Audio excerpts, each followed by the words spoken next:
officers. Mr. Honeycutt? Here. Mrs. Lacatus? Here. Mrs. McCoy? Is excused. Mr. Myers? Is excused. Mr. Miller's here. Mr. Zorn? Here. Mrs. Delaney? Is here.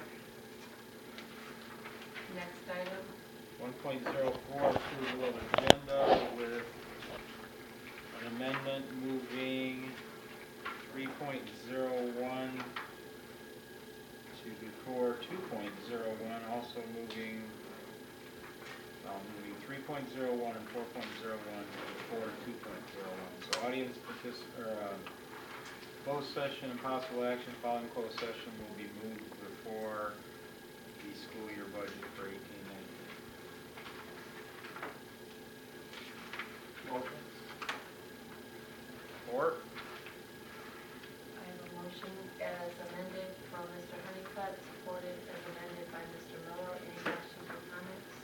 All those in favor say aye. Aye. Opposed? That passes 5-0. Next item. 1.05, audience participation. Is there anyone that would like to address the board? Individuals addressing the board should take into consideration the rules of common courtesy and refrain from making attacks against a board member or district employee that are unrelated to the person's duties. Members of the public will each be afforded 3 minutes to make their comments, and board members will not respond to any comments or questions. The superintendent or designee will respond in a timely manner to all of those who request a reply. Please state your name and address. Kathie Fields, 22670 Wood Creek, Taylor. Good evening. I wanted to address the board before budget suggestions are discussed. First of all, I've been your employee for 31 years. And during that time, believe it or not, I've learned a lot. I may not have a formal education, but what I do have is street smarts and experience. Since I've been a part of 26M leadership, there has not been one time that I have refused to be a team player. We have not been included in any discussions on where we could tighten our belt or eliminate where would be the best place to put the duties. Example, I was just told by one of my secretaries that when they have a position, if it is eliminated at special ed, is the MICR program. That's data entry that enters all of the students' immunizations. We get funding for that.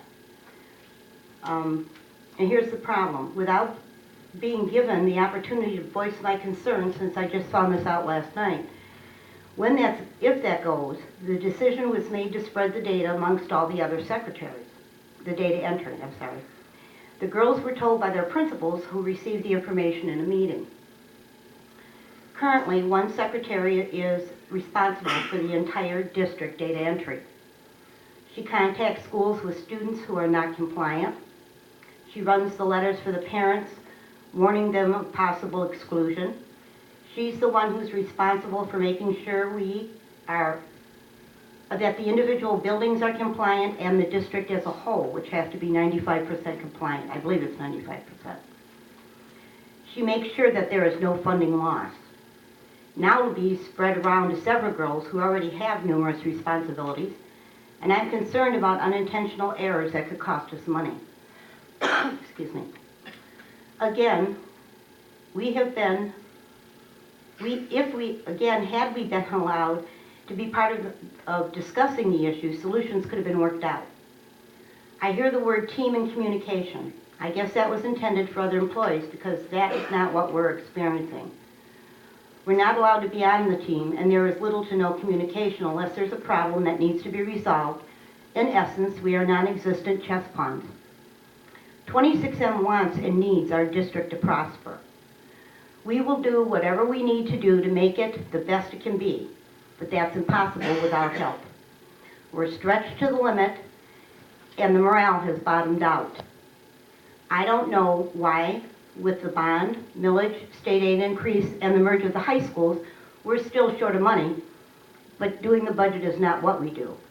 We take the kids to and from school. We clean up things that you wouldn't even say. We fix buses. We maintain buildings, both inside and out. We repair what's not working. We mother students who are sick.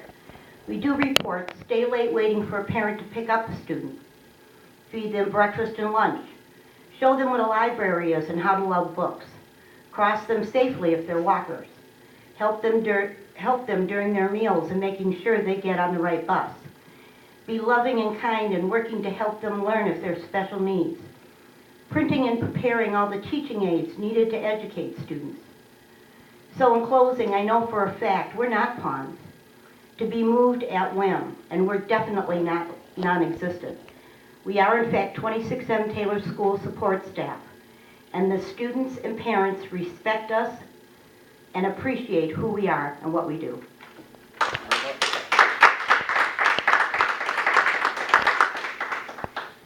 Okay, we have a copy of your letter.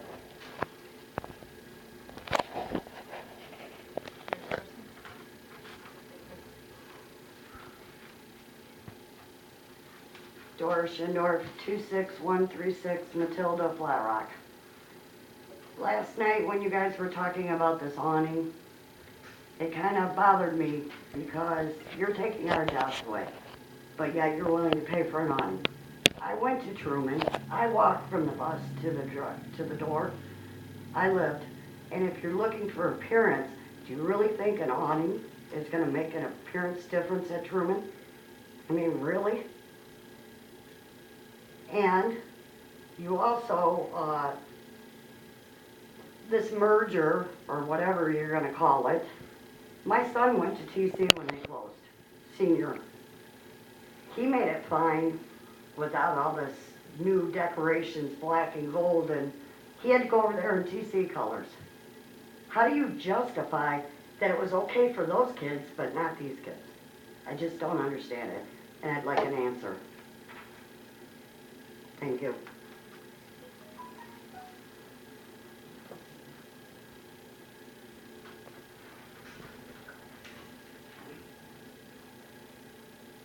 Is there anyone else that would like to address the board?